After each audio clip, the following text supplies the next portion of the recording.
So I'm a former NFL athlete. I went to Howard University in Washington, D.C. After the NFL, I struggled for about 6 months. I got hooked on alcoholism. And in 2013, February, I prepared to file a Chapter 7 complete bankruptcy, lost everything. The only job I could get other than coaching football to the youth as an entrepreneur starting out was a custodian making $8.25 an hour on the night shift. 10 p.m. till 5 a.m. What I tell everybody is that my mindset in 2013, when I was almost broke. I didn't break, but I was almost broken. But I turned my life around, and again, it's all about the mindset. I convinced myself I deserve to succeed, even though I made a really bad mistake. It shouldn't hold me back for the rest of my life. Welcome to the Bulletproof Cash Flow Podcast. Let's get into the show. Hey everyone, this is Augustino. The one thing that separates the successful people is really having that grit and having a tough mindset. Now, to me, it's one of those prerequisites that you have to make it as an entrepreneur of any kind, especially in the world of real estate as well. Now, our next guest understands this. Now, back in 2003, he was drafted into the NFL as an offensive lineman. After 5 years of playing in the league, he decided to retire and pursue a career in construction. Now, at the age of 27, he founded a construction company called Kayden Premier Enterprises. And the company had some fast growth, but in 2010, he lost the company, as well as almost $2 million in a single project in a matter of 90 days. But the thing is, he persevered. And during his darkest hours, he pulled himself through, picked up a job to make ends meet while working with a determination to become an inspirational keynote speaker, an author, with the end goal of helping others build success. So today, he is an international speaker, he is a coach and a course creator, and he leads corporations, leaders, and entrepreneurs to elevate their success to the next level. Now, with all that, I'd like to welcome Marques Ogden to the show. Marques, thanks for coming on, bud. How you doing, Agostino? Thanks for having me on, my friend. Yeah, I think it's going to be great. Now, if you like what Marques has to say, you can reach him via his contact page at marquesogden.com. We'll include a link in the description. Okay, Marques, go ahead. Tell listeners a little bit more about how you got your start. What happened to you, and how did you end up to where you are today?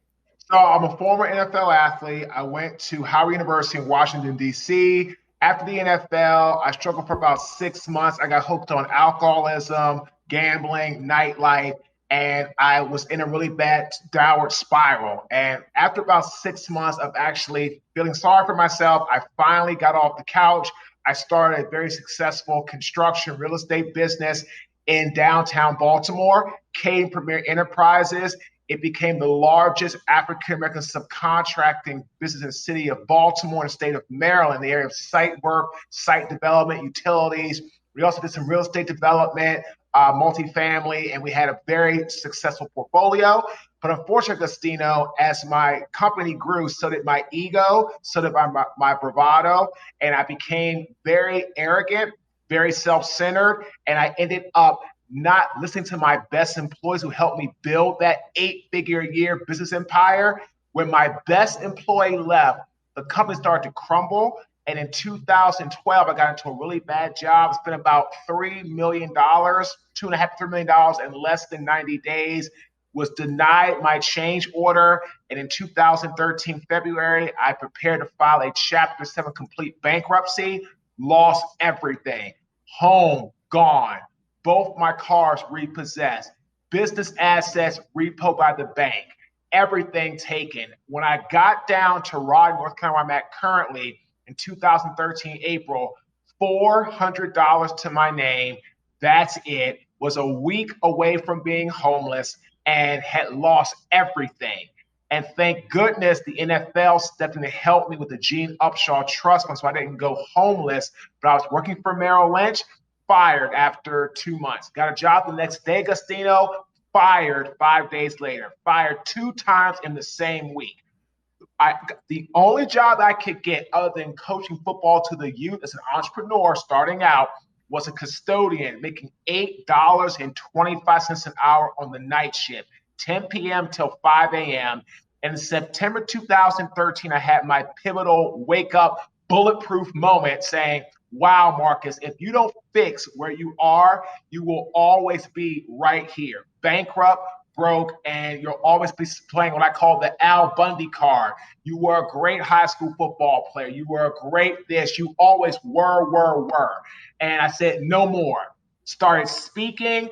2.5 years at Gustino, not one paid job. Got my first paid job in April 2016, and I haven't looked back since. I've worked for 19 Fortune 500 companies. I've done a lot of real estate coaching clients, real estate investors, developers, multifamily, you name it, student housing, all across, athletes, business owners. I do consulting.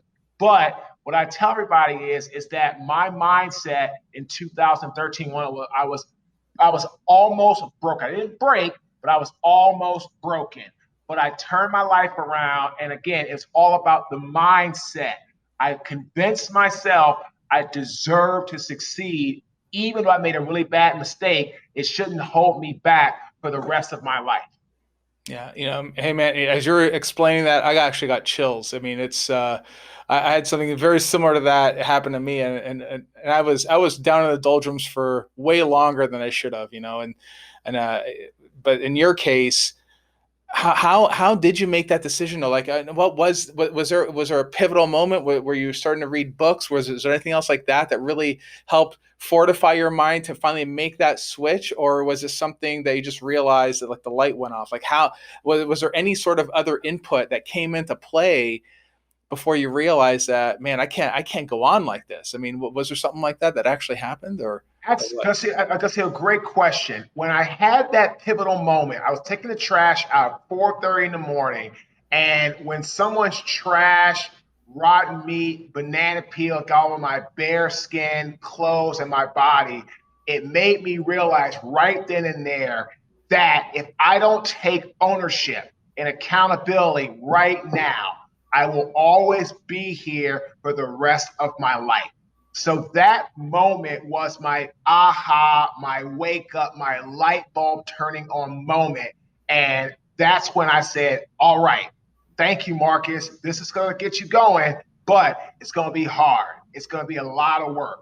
Do you have what it takes? And it took me, Agustino, 30 months of being told no on every paid job I went after. And I ended up making myself be who I am today. But again, the mindset was what got me to where I am today. Yeah. Well, I mean, I would also even say that being told no for that length of time over and over and over again and persevering through it. I mean, you start developing a thick skin, right? Like nothing can hurt you at the end of that. There's nothing that can hurt you. Nothing can hurt me. I heard no. Marques, you have no talent to be a speaker. We don't want a washed up football player. You don't have any business acumen, no business background, yada, yada, yada, yada. I heard it all. I said, you know what? You can't tell me anything that's going to make me stop. I've gone this long without a paid job. What's another month? What's another 2?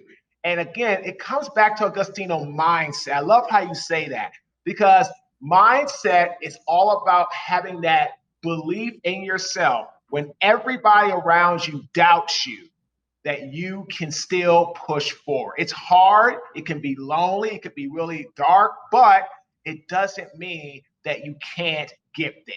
Yeah. And you know what? And that's one of the reasons why, and we talked about it a bit in the green room. It's one of the reasons why when we created this program, I found that for many people that want to get into real estate or that want to see a major change in their life, it's the mindset that has to start first. It's not so much the technical aspects of the material in terms of what real estate is, whatever real estate asset class you're going after is important. Raising capital is important. But before all that, everything starts and begins with the mindset. It's even more important than your health, if you think about it, because without that, nothing else is defined. Nothing else. It's like if we strip everything away without that mindset that really is going to serve as your North Star, there's nothing left after that. Right. And absolutely. Here's the thing. I love how you said North Star. You need to keep pushing towards some sort of goal, no matter who you are, what you want to do, because I tell everybody that focus and controlling the process of what we feel is going to get us to the promised land or that North Star is what we must focus on. Aristotle has a quote: in times of extreme darkness, we must focus on the light. I mean, that's so true, because in business, you're going to have a lot of people say, Marcus, thanks very much, not interested. You're going to tear you down, all this type of stuff. And, what I tell everybody is that at the end of the day, if you let words or things like that stop you from getting where you want to go, you'll always find an excuse to stop pushing towards your greatness. Yeah. Yeah. Now, when you defined that goal, then, so you realize that it was time to make a change. Okay.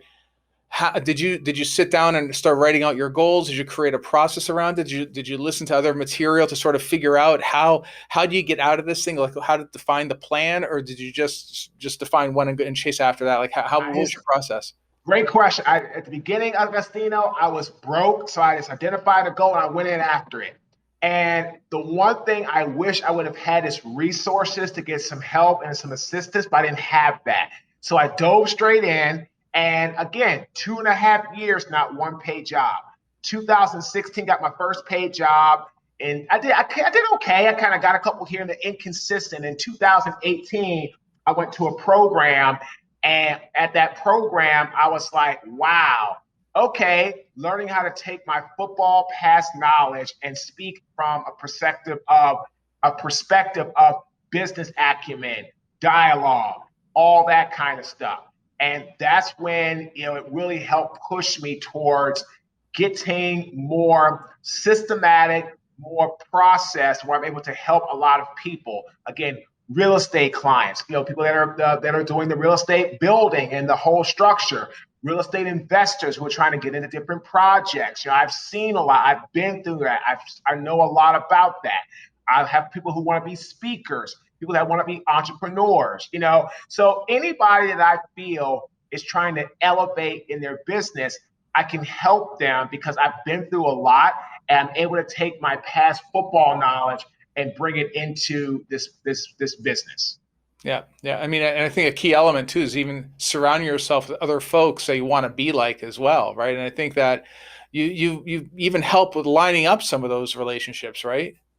Oh yeah, absolutely. Like with our coaching, what we do is when we work with people, if you have a certain target audience, we work on how you can be appealing to them through social positioning or social media, networking calls, referral calls, but also the same link, we also work on how to position yourself so you'll be able to use some of our network through strategic introductions to help you really expand your inner circle, Agostino. So that way you're expanding your reach to that next highest level. Yeah. And, but the funny thing is here is that I know today's topic is primarily mindset, but one of the other things that we also talk about to a great extent is raising money and really showing credibility around who you are, what you're about, what your goal is, and then communicating it to other folks, namely your investors and the brokers and the sellers and all those guys.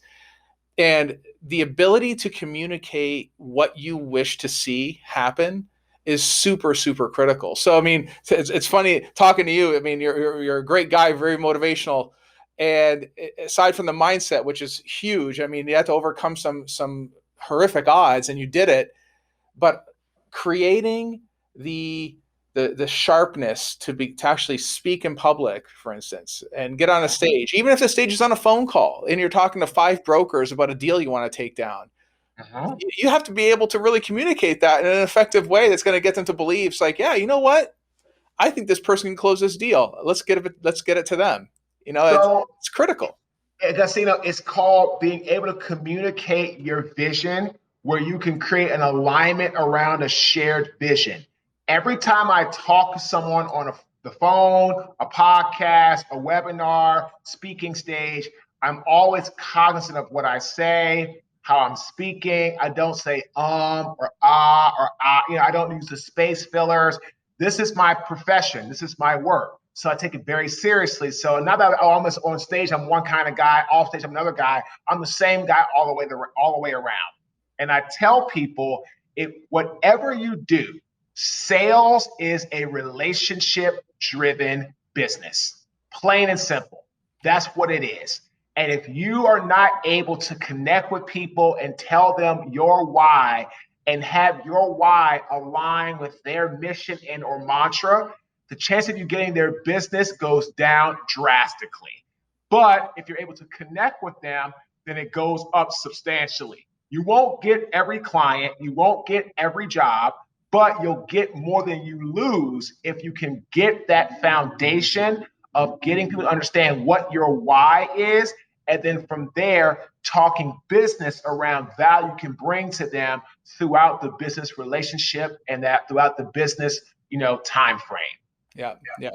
And the funny thing is, though, is that when you're talking about the why, again, in my world, that why comes down to the mindset, because the mindset is going to define what the reason why you're doing whatever it is you're doing. Maybe you're doing it for your family, you're doing it for your kid, or whatever it is, whatever the case may be. You're defining that up front. Then, of course, you're communicating it. And I think that when you're defining that why for that other person that's listening, your audience, they need to also know that it's about them. It's not about you, which is one of the biggest mistakes that I see. Many folks, like when we're doing our coaching, for instance, we're helping people like raise money for deals and things like that. They always turn it. It's all about them. It's all about me. It's not about you, right? And this is totally incorrect. Totally oh yeah, of course incorrect. It is, because you got it's not about you. I call that's transactional selling. When you're trying to get people to buy something because you want them or you need them to buy it, invest in it, that's a transactional interaction. Relationship building is all about the person or the people and whatever they need and or want. You put their needs and or wants above your own. And this way they know it's a partnership. It's not a vendor type relationship. But a lot of people, I feel, I mean, totally transparent. I had a guy that reached out to me, last year, and then we had the COVID happen. And then he reached out to me 2 weeks ago about wanting coaching. And now he just emailed me, supposed to call today at 12. Oh, Marques, I'm going to go a different direction. I'm in heating and cooling. I'm going to go with a very specific coaching program geared towards my industry. And I told him, you know what? No problem. If anybody looking for this type of coaching, not a problem. Now, this is a guy that's already in a coaching program for that type of industry. Why would you go and get another coach in that same industry that could potentially contradict each other than the coaches? Hey, Agostino here, and I would love to connect directly with you. Text the word books to 202-410-4202 to receive weekly book recommendations from me. A business acumen setup coach. So here's what I've always told people. You're not going to get every deal. But you know what? I told him, here's what I'm looking for. If you know anybody, great. If not, have a nice day. No problem. The old me would be like, oh, what are you doing? Why are you going with that? Like, I would try to reverse his mind. I don't have time for that because I'm out there. I'm marketing myself. I'm getting in front of the right people. I'm doing what I need to do. And I have a pipeline that's full of solid leads. So I don't need to hound someone, bother someone. If they don't want to work with me, that's on them. When they don't get what they're looking for because they're trying to do something that's going to be not what they really need to be doing, they're going to say, wow, I should have went with Marques or whomever that kind of coach is for that business. And that's what people understand.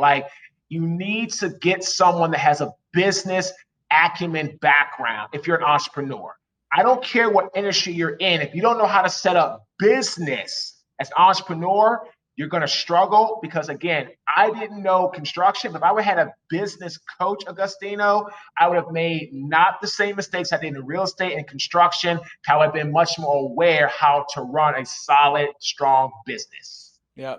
And to your point, though, too, you weren't worried about that guy signing up with you because you have a huge pipeline. That is absolutely huge. I mean, in our world, as you know, you worked in real estate, obviously. So in our case, it's about having many, many, many investors, because not all investors are going to want to invest with you at that time. Maybe they'll invest with you in the future. Maybe they won't. But you shouldn't have to be chasing and trying to beg and plead with them to invest, because it also makes you look bad. That's another thing too, right? I mean, it makes you look desperate. Yeah, it makes you look desperate. I just made a note that one thing I liked how you said about North Star, because I think that's something that a lot of people equivocate with freedom. A lot of the slaves would go and use that as they're going north. And I like the North Star because I tell everybody, as an entrepreneur, you get into business for some sort of freedom. Financial freedom, freedom to spend time with your family, freedom to travel where you want to travel. Like, if you didn't want that, you would go work for somebody, be safe, be secure, get a paycheck every week, every 2 weeks, get a 401k, retire in your 50s or 60s, and then go from there. But when you're an entrepreneur, you're wired differently. You want more out of life. You want to have some sort of freedom to get you from where you are to where you want to be, to have control of your life. So I love that North Star, sentiment, because it's a great way to tell people, hey, if you want to get to that point of your life, you need to focus and always be forward thinking. Otherwise, you're always going to fall off track, because again, not everybody is going to want to work with you. If you don't have a good pipeline and you're not consistent, then you're going to come across desperate if somebody doesn't want to work with you and you're trying to change their mind. Yeah. Now, you just got me to think about an interesting question here about how entrepreneurs are wired. I know I've been an entrepreneur my entire life since I was a kid. When I had my little computer, started programming, I wanted to have my own company from the time I was 10 years old, right? Do you think that everyone is capable of entrepreneurship? No, absolutely not. Because everyone's not capable of starting something and having to build and not getting a paycheck at times, or struggling with, not being able to make their bills at times. Like, I know people who are family that are not wired to be an entrepreneur. They're wired to be a worker, go to work in a certain time frame, do a job, clock out, go home, spend family time, come back the next day. Weekends are off, bam, come in on Monday. Not everybody's wired to be an entrepreneur. Absolutely not. Because it's not about being taught how to do something. You have to have that makeup inside of you where you're not going to falter, break, have your mindset crack and crumble when things get hard. And when I started this business, I was under intense pressure. I didn't get any paid speaking jobs. I worked multiple jobs, still entrepreneur, football training, 7-on-7 camps, anything and everything I did in order to make ends meet. But I always wanted to get into speaking and consulting if I could get anybody to listen to me and give me that opportunity to do so. And I pressed forward, and here I am today. I started the company in basically 2013. So now it's going into our 8th year. And we've had 5 years next month of having our first paid job. And love what I do. But to answer your question very directly, Destino, no. Everybody is not wired to be an entrepreneur. Absolutely not. Yeah. And, sometimes I feel the same way too. But I would say that if you do have the inclination of being an entrepreneur, you just don't know maybe how to set up the systems, how to set up the processes, that kind of thing. There is definitely methodologies to get there. I mean, you of course, just talk about it. We talk about it. Yeah, it's the same thing. If you have that internal fire to withstand nights of not getting checks, to withstand the hardship, you could be an entrepreneur if you don't know what you're doing, if you are coached that. But if you don't have that internal fire, then it won't work, because you're never going to start a business from day one making money. It doesn't happen. It takes a time to build up your archives, build up your credibility, your credentials. So if you have the internal fire, can you be coached? Absolutely. If you don't have that internal fire, then you cannot be taught how to be an entrepreneur. Absolutely not. Yeah, 100%. And I think it's even to amplify that even more, for like, you were in some very, very tough times early on, and I was in the same boat. I mean, after I got fired from my 10th job, I had the same sort of thing, and I couldn't afford coaches. I couldn't afford I wouldn't even know where to get help, actually. So I had no idea where to even go. Exactly. So it's like, well, yeah, it sounds like you had to stumble and fall a few times and try to sort of figure it out on your own. But there are, I mean, I guess in short of that, I mean, sure, start reading books, start setting yourself with a goal for a book a week. That's a fine goal. I still do that now. I just do a book a week, and then start filling your head up with new information, build up, but then take on a mentor right after that. There's nothing wrong with doing that. And these are the things that no one told me when I was rising through corporate America. I didn't know any of this stuff. I wish I would have. I would have invested in myself as opposed to just throwing money at video games or big screen TVs, which are ridiculous. Don't we all, man? If we could go back, it'd be awesome. But we can't go back. We can't change it. So what's most important, my friend, is to move forward and know that we're smarter today and coach people to the best of our ability. That's what it's all about. And again, it's really about finding the right opportunities to get things moving in the right direction. 100%, man, 100%. Okay, Marques, so someone's listening to this right now, and they're probably wondering, okay, you know what? I have an entrepreneurial mindset. I want to build success, but I don't know what to do. What bulletproof advice would you give them? The number one thing I would give them is never, ever get mesmerized by your early success. That's what crushed me with Kayden. We had success. We hit an 8-figure year business, $15 million in revenue.